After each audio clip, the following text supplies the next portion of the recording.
Eh bien, bonjour. J'ai envie de vous parler aujourd'hui de la culpabilité en lien avec l'âme et surtout, quelle est la solution. J'ai envie de vous aider, de nous aider tous à sortir de ça parce que c'est vraiment un fléau pour moi, on pourrait dire un fléau. Tout ce qu'on fait, si on culpabilise ou si on se culpabilise, en fait, on se coupe de beaucoup de choses. On se coupe carrément. Donc, qu'est-ce que c'est que la culpabilité? C'est quand on se juge, quand on a un jugement de valeur sur ce qu'on a vécu, ou pensé, ou dit, ou fait, ou pas fait. Et donc, j'ai un exemple ce matin qui nous est arrivé. En fait, dans notre lieu, une personne s'est réveillée en retard, est arrivée 1 heure après l'heure, et donc elle était très mal. Nous avons fait à sa place ce qu'elle devait faire. Et la problématique, c'est que quand elle arrive, elle n'est pas bien. Et pas bien, qu'est-ce que ça veut dire? Parce que là, cette culpabilité, elle la garde sur elle. On peut la projeter sur les autres, mais elle, dans ce cas-là, elle la garde sur elle, pour elle, en elle, et puis elle est mal. Et donc, d'abord, elle arrive, on est en train de faire ce qu'elle devait faire. Donc là, tout de suite, elle a un jugement de valeur dans sa tête, j'ai mal fait, j'aurais dû faire autrement. Et puis, il y a des excuses. Et vous savez que quand on s'excuse, je m'excuse, j'aurais dû, si on s'accuse, notre petit enfant est pris, comme si on était pris la main dans le pot de miel, et on dit, mais je ne l'ai pas fait exprès, mais voilà, on l'a quand même fait. Donc il s'est passé quelque chose, et donc ce quelque chose fait qu'on n'est plus en lien normal avec les autres, et donc on se sent en retrait, petit, rétréci, ratatiné. On a honte, on se juge, vous voyez, on culpabilise, c'est ça. C'est un mouvement énergétique qui nous, au lieu d'être bien, on se lève le matin comme ça, on se lève et on est déjà petit, rétréci, ratatiné. Comment ça se fait qu'on vit ça et on vit tous ça et on le vit beaucoup, énormément. C'est vraiment quelque chose qui est très collant, ça nous colle à la peau. Dès qu'on fait quelque chose, il y a ça derrière, toujours en sourdine. Est-ce que j'ai bien fait, mal fait? Donc ça pourrait venir un peu du mental, un peu cette zone émotionnelle et puis du corps aussi, ces 3 zones qui sont malmenées par une expérience avec laquelle, ou dans laquelle, ou pour laquelle on n'a pas mis de sens. Et cette expérience induit des choses, des événements qui ne sont pas dans l'ordre des choses. Normalement, je me lève à 7 heures du matin, je prends ma douche et je suis prête pour faire ce que je dois faire. Et là, ce normalement n'existe pas. Le mental avait programmé ça et ça ne s'est pas produit pareil. Il y a eu autre chose. Donc cette autre chose perturbe totalement ce que je crois à l'intérieur de moi, puisque c'est ma culpabilité personnelle, me perturbe. Donc je ne vais plus être en lien d'âme à âme avec les autres, être en joie. Et donc comment faire? Alors les symptômes, c'est facile. C'est au niveau du verbe, il y a une accusation. Je n'aurais pas dû, si j'avais su. C'est vraiment un retour vers soi, une punition, comme un enfant qui se punit, mais là on s'auto-punit, comme si on était Dieu qui punit la créature qui a mal fait, parce qu'il y a un mauvais jugement sur ce qui s'est passé. Et puis il y a des phénomènes énergétiques étonnants. On se sent coupé en deux au niveau du plexus, là au niveau du cœur, sous les seins, estomac, rate, estomac, foie, là ça nous coupe en deux. Comme si on n'était plus relié cosmique et tellurique. Donc là, si on n'est plus relié, en fait, il n'y a plus que quelque chose, il n'y a plus de nouveau qui arrive. Et dans la tête, il se passe une chose étonnante, quand on est en culpabilité, eh bien on radote. C'est-à-dire que ça tourne en boucle et ça rabâche et ça radote le même « oui, mais j'aurais dû, si j'avais su ». Et donc en haut, il n'y a plus l'élimination normale par le corps, qui se fait que quand on a une émotion, une colère, une tristesse, on peut l'éliminer en marchant. Là, ça radote, on est coupé en deux. La culpabilité vraiment empêche cette digestion en bas dans le corps. Et donc, ça met la rate radote. Vous voyez, la rate radote. Normalement, on doit pouvoir pleurer le fait d'être en retard. Comme on ne le pleure pas, parce que ça ne se fait pas de pleurer le retard, eh bien ça nous met en colère. En colère contre qui? Eh bien contre moi-même. Et contre moi-même, comme j'arrive pas à faire quoi?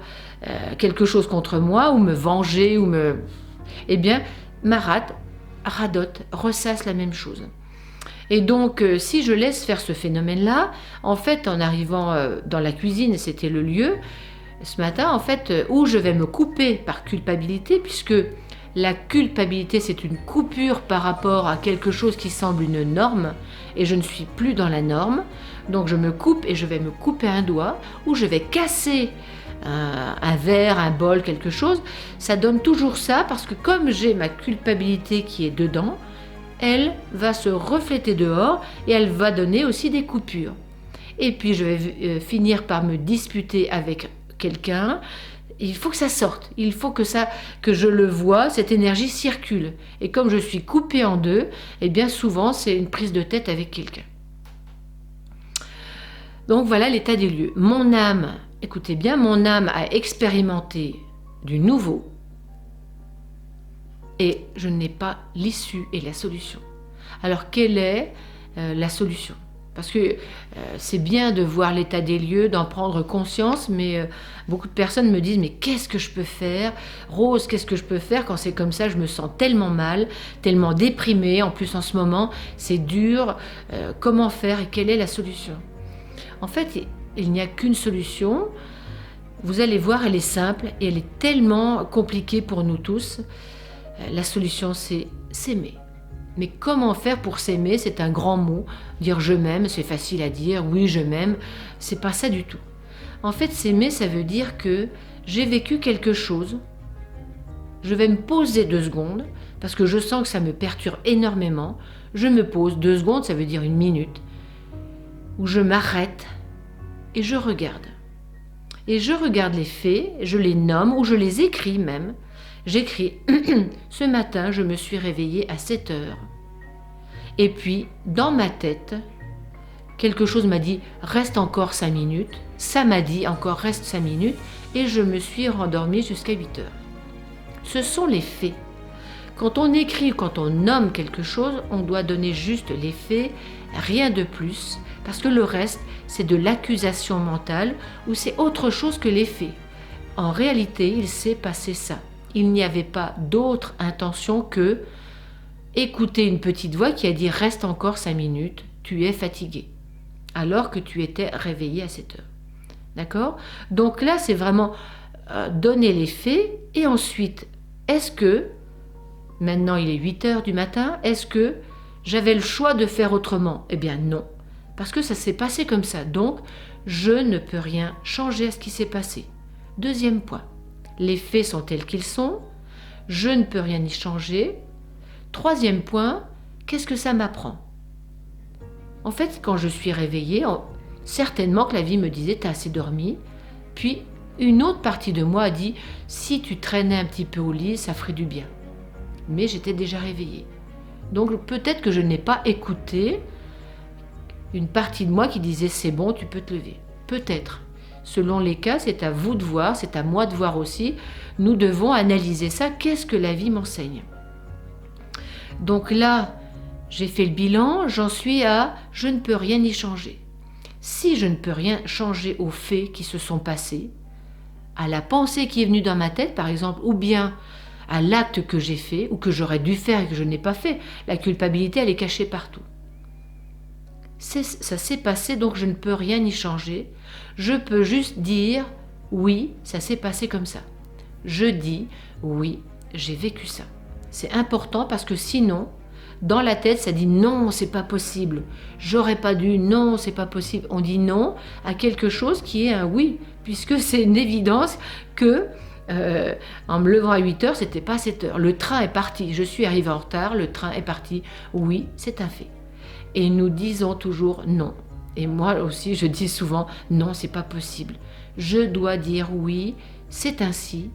Car si je dis oui, la chose fabuleuse, c'est que je peux entendre ou accéder à l'enseignement de la vie. Pourquoi l'enseignement de la vie ? Si on considère que tout ce qui arrive, ou tout ce qui m'arrive, tout ce qui vous arrive, ou tout ce qui arrive dans le monde est un enseignement et quelque chose qui doit arriver puisque c'est là, alors, la vie ne faisant pas d'erreur, j'ai donc un enseignement à entendre. Et si je dis non, c'est pas possible, je ne l'entends pas. Donc, je dois, moi Rose, faire beaucoup d'efforts parce que je suis souvent dans le non, pour dire oui, c'est ainsi, la vie est ainsi en ce moment, et je dis oui. Et quand je dis oui, en fait, c'est comme si, regardez bien une chose étonnante, c'est comme si les deux parties dissociées qui sont, il s'est passé quelque chose dans la matière et en haut ça dit non, ça peut se remarier. Vous voyez là, il y a l'expérience dans la matière et là, il y a l'enseignement qui a créé l'expérience. Quand je dis non, je sépare les deux. Et là, si je dis oui, les deux peuvent se remarier. Si je dis oui, ils sont mariés en moi. Et là, je peux entendre, mais qu'est-ce que la vie a voulu me dire, auquel j'étais pas prête, mais la vie voulait bien me dire quelque chose. Donc là, quand je dis oui, écoutez bien ce que ça veut dire. Le oui, c'est du lien. Regardez, c'est du lien. Et le lien, ça s'appelle l'amour. Refaire le lien, c'est aimer. Et c'est pas s'aimer c'est vraiment aimer l'autre, c'est-à-dire faire un avec l'autre, retrouver le un. Et quand on retrouve le un, l'union, en fait là, on est éveillé, ça nous éveille. Et on n'a plus besoin de radoter ou de répéter 10 fois la même expérience. Il faut juste, entre guillemets, s'aimer dans ces expériences. Donc je vous donne le chemin parce que je le vis aussi. Ça fait quelque chose qui est très très désagréable au niveau du corps, vraiment désagréable. Cette sensation au niveau de l'estomac, d'être rétréci comme une peau de chagrin, on pourrait dire. Vous avez une chose à faire aussi qui vous aide beaucoup, c'est frotter votre corps, comme si vous enleviez cette énergie-là. Allez, je frotte tout mon corps jusqu'aux pieds, je frotte mes bras, je frotte, j'enlève cette énergie, je respire et je m'aime. Allez, moi, je m'aime. Moi, Rose, je m'aime. Moi, je m'aime. Il faut vraiment redonner ça en même temps que vous retrouvez votre intégrité partout, reliée du haut en bas. Vous refaites le lien jusqu'aux pieds parce que sinon, vous ne pouvez pas accéder à ça, à ce un, et être en paix. Donc voilà une première explication vidéo. Et j'ai envie d'en donner plein pour vous aider dans tout ce qui peut nous déranger tous les jours, et ce sera des choses simples. Donc à vous d'expérimenter car la culpabilité, elle est cachée partout. Et donc à bientôt et donnez-moi des nouvelles. Je vous embrasse.